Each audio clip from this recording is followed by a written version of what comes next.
Akhirnya persiapan pengepungan telah selesai dilakukan. Sultan Mehmed memimpin langsung ekspedisi ini.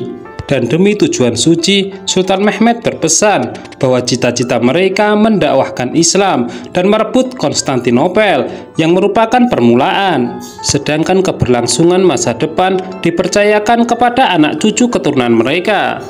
Kita menyaksikan semua pasukan berangkat seakan pawai melewati tengah kota sebagai simbol kebanggaan sejarah. Sementara itu, Notaras dituduh membunuh Kardinal Isidor dan Giustiniani meminta pertanggungjawaban. Namun Anna muncul memohon pengampunan untuk ayahnya itu. Hingga akhirnya Notaras dijebloskan ke penjara bawah tanah untuk nanti diadili oleh Kaisar. Mustafa telah mendengar mengenai pembuatan api Grejuva. Namun Fatma menolak membantu menyampaikan informasi itu kepada Sultan sebab ia memiliki tugas sendiri memecah aliansi Katolik dengan Ortodoks. Ditangkapnya Notaras oleh Giustiniani mendorong Anna dan Pastur melakukan protes kepada Kaisar. Namun hal itu membuat situasi semakin parah. Kaisar memerintahkan Demetrios untuk mengeksekusi Notaras dan menggantung jasadnya di pusat kota. Hanya saja, anehnya Demetrios datang ke penjara bawah tanah dengan membawa pengawal dan dia menawarkan kerjasama kepada Notaras. Saat ini Sultan Mehmed dan pasukannya sedang menuju ke Konstantinopel. Jika mereka berjasa, maka Kaisar kemungkinan besar akan mengampuni mereka.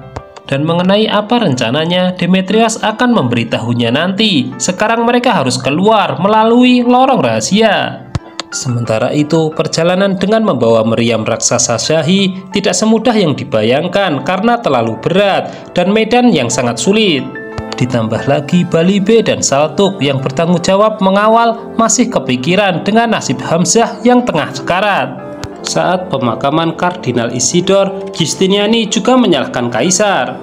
Namun dia sendiri kemudian disekap, tidak berani membunuh Notaras karena mencintai putrinya.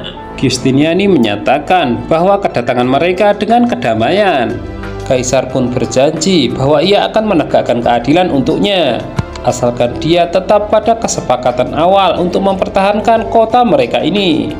Demetrios memberitahu Notaras bahwa meriam raksasa Shahi dikawal oleh Akinci.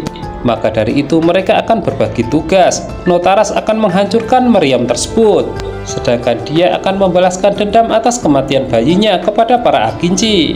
Malam itu Sultan Mehmed dan pasukannya selesai sholat malam. Kemudian Aksemseddin meminta Ali B memimpin doa demi kesyahidan mereka di jalan mulia ini. Sementara itu, di Konstantinopel terus digaungkan perpecahan oleh umat Kristen atas tertangkapnya Notaras. Maria dan Pastur yang ikut andil dalam aksi tersebut mengajak orang-orang untuk meninggalkan Konstantinopel karena Kaisar dianggap sudah tidak adil lagi. Kaisar Konstantinos sedang berdiskusi dengan Platon mengenai Grejuva, tiba-tiba mendengar keributan di luar. Para penjaga pintu gerbang membuat blokade untuk menghalangi umat Kristen meninggalkan kota tersebut. Dan ketika Kaisar datang, ia justru memerintahkan pintu gerbang dibuka seluas-luasnya. Jelas ini suatu ancaman bagi yang tidak cinta kotanya, maka dia boleh memilih jalannya sendiri, namun ditanggung juga sendiri akibatnya. Di sisi lain, Sultan Mehmed begadang, dihampiri oleh Zakhanos yang menyuruhnya beristirahat. Namun Sultan mengaku malu, dia masih muda dan saat ini mereka akan berperang. Dan keesokan paginya sebagai pemimpin, Sultan Mehmed sudah berada di depan menghadap ke Konstantinopel. Mengetahui hal itu, Kaisar memerintahkan untuk memperkuat tembok. Tenda perang didirikan, Sultan memanggil para pasha. Kali ini ia membagi tugas secara merata, termasuk Janisari menggempur tembok Romanos. Namun Zakhanos kemudian memprotes karena dia belum mendapatkan tugas. Melihat itu, Sultan hanya tersenyum karena Zakhanos akan ia jadikan penasehatnya. Namun dari sekian tugas, Ali B yang terberat karena dia harus mengantarkan busur kepada Konstantinos dengan pesan menyuruhnya bersyahadat. Giustiniani menyarankan kepada Kaisar untuk membongkar tembok terlemah mereka lalu merenovasinya. Itu artinya sebagian besar pasukan difokuskan di situ. Giustiniani lalu menyinggung bahwa ia tidak percaya dengan Mustafa yang ia anggap sebagai mata-mata Turki. Itu dikarenakan dia berada di tempat itu pada saat rencana penjemputan ahli Grejuva. Saat ini Grejuva sendiri telah berhasil dibikin. Ia akan tetap menyala meskipun disiram air. Tidak semua orang bisa membuatnya karena takarannya harus pas dan dia adalah ahlinya. Sementara itu Orhan merasa tersinggung atas tuduhan dari Giustiniani. Menurutnya dia adalah sultan dan tidak mudah dibodohi. Giustiniani menambah panasnya suasana dengan menuduh Mustafa ikut terlibat dalam pembunuhan Kardinal Isidor. Sebelum berangkat, Sultan Mehmed memperingatkan Ali B untuk menyampaikan pesan perpisahan. Sebab tugas ini sangatlah berat. Hanya saja Ali B memiliki jawabannya, bahwa dia hidup memang untuk tugas suci ini, yaitu mati syahid. Singkat cerita, dia dan rombongan diterima masuk Konstantinopel dengan membawa pesan. Di sisi lain, Nadia berpura-pura membantu Ana mengeluarkan ayahnya dari penjara bawah tanah. Padahal ia hanya ingin menginterogasi apakah Ana menyukai Giustiniani. Candarli melapor kepada Sultan bahwa pengepungan kali ini banyak sukarelawan yang bergabung. Hal itu tentu menggembirakan, hanya saja Candarli mengharapkan agar mereka menjadi prajurit tetap. Dan ternyata usulannya itu bertentangan dengan yang dipikirkan oleh Zahanos. Akibatnya hubungan keduanya kembali semakin tidak jelas. Di tengah kota Konstantinopel, Ali B dan rombongan dihentikan oleh Orhan yang mengatakan bahwa mustahil menembus tembok ini. Akan tetapi, kemudian dendam pribadi yang ia tonjolkan dan harus dihentikan oleh Giustiniani, bahwa tamu ini datang dengan membawa pesan. Dia wajib melindunginya sampai ke tangan kaisar. Berpindah ke kamp Janisari yang sedang melakukan rekrutmen sukarelawan. Kurjudohan terlihat tidak suka dengan salah satu sukarelawan, yaitu Kalender. Alasannya dia bukan orang baik dan memiliki noda di masa lalu. Namun demi pengepungan ia tetap diikut sertakan. Sementara itu Ishak Pasha dipercayai Sultan Mehmed untuk membawai para darwis. Dalam sebuah rekrutmen, ia melihat sesuatu yang janggal, yaitu putra Ali B ikut mendaftarkan diri. Padahal setahu dia, Ali B memerintahkan putranya berjuang di jalur pena, bukan senjata. Akan tetapi putra Ali B itu sudah mantap dengan keputusannya. Di hadapan Kaisar Konstantinos, Ali B menyerahkan busur panah dari Sultan Mehmed dan memberi penawaran untuknya bersyahadat dan mengubah kota ini menjadi kota Islam. Tentu saja hal ini bagi Kaisar Konstantinos sesuatu yang konyol. Dia lantas mematahkan busur panah pemberian Ali B dan mengatakan bahwa ia sangat cinta dengan kota ini. Ia akan mempertahankannya dengan nyawanya. Di luar, Mustafa diam-diam menyelipkan surat di tas kuda Ali B. Sementara itu, meskipun telah resmi direkrut sebagai prajurit Janisari, Kalender tetap saja mengeluh. Menurutnya, Kurjudohan selalu melihatnya seperti melihat setan. Temannya kemudian menyarankan untuknya bisa mendekati Candarli. Ali B berani mengancam Kaisar Konstantinos. Jika dia menolak tawaran dari Sultan Mehmed, itu artinya perang tidak bisa dicegah. Kurjudohan sedang mengecek persiapan prajuritnya, namun ia melihat Kalender. Entah apa yang merasukinya, ia tidak suka dengan orang itu. Demetrios dan Notaras berbagi tugas. Mereka ingin jasa yang besar agar bisa kembali dengan pengampunan. Sementara itu, Candarli mendekati Kurjudohan, mempengaruhi dalam perekrutan. Secara keduanya bermusuhan, Kurjudohan tidak mau mendengarkannya. Nah, di luar, Candarli bertemu dengan Kalender. Ia adalah orang yang pas untuk ia jadikan mata-mata, sekaligus mematuhi perintahnya. Sementara dari kejauhan, Kurjudohan juga memantau ini. Tentu ia khawatir Kalender bisa bernasib sama seperti Mustafa di masa lalu. Sultan Mehmed sudah memprediksi Konstantinos menolak tawarannya, karena sebenarnya ia mengharapkan informasi dari mata-matanya, yaitu Mustafa.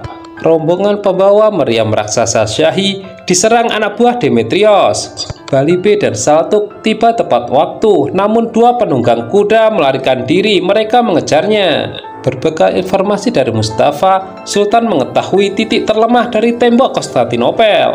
Namun anehnya, ia akan menyerang dari arah berlawanan karena semua orang terfokus pada memperbaiki dinding yang rusak. Setelah itu Ishak Pasha memberitahu Ali B bahwa putranya ikut dalam rekrutmen sukarelawan. Jelas Ali B sangat marah putranya mengambil keputusan tanpa seizinnya. Sementara itu Bali B dan Saltuk masuk ke jebakan Demetrios. Selama mereka disibukkan dalam situasi ini, Maryam raksasa Syahi diincar Notaras. Bali B belum juga menyadari sebab tertutupi oleh api dendamnya kepada Demetrios. Dan di waktu yang sama, tempat yang berbeda, Notaras menembakkan panah api, mengakibatkan ledakan di sekitar Maryam raksasa Syahi yang membuatnya rusak parah. Aksemseddin melarang Ishak Pasha meminum serbat kemartiran. Entah apa alasannya, namun yang jelas serbat itu hanya untuk orang-orang beriman. Ali B marah kepada putranya yang tidak mau mendengarkan nasihatnya sama sekali. Bahkan hampir-hampir ia memukulnya sebelum dihentikan oleh Aksemseddin. Menurutnya Islam tidak pernah mengajarkan kekerasan. Justru seharusnya kita bangga pemuda begitu bersemangat. Notaras mengajak Demetrios kembali, hanya saja dia menolak karena dendamnya belum terbalaskan. Satu hal yang masih dia incar adalah Hamzah agar arwah putranya tenang. Kembali ke Konstantinopel, Anna memohon kepada Giustiniani untuk pengampunan ayahnya.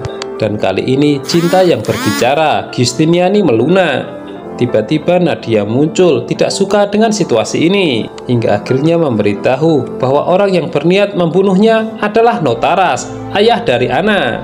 Tentu dalam seketika Giustiniani sikapnya berubah. Sultan Mehmed mempersiapkan penyerangan pertama menggunakan meriam kecil. Hal itu untuk memancing shock terapi di pintu depan. Sedangkan ia berharap menggunakan meriam raksasa Syahi untuk menyerang tembok belakang.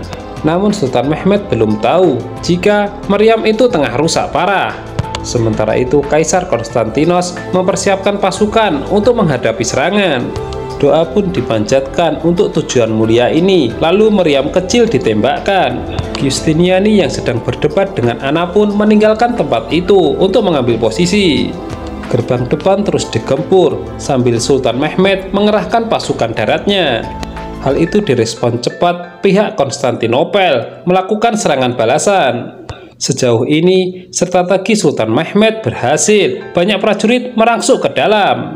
Menyadari hal itu, Sultan Mehmed harap-harap cemas menunggu kedatangan meriam raksasa Syahi. Di tempat lain, Demetrios mendapatkan informasi dari anak buahnya mengenai keberadaan Hamzah. Sultan Mehmed juga mendapatkan informasi bahwa meriam raksasa Syahi telah datang. Hal itu membuatnya sangat bersemangat.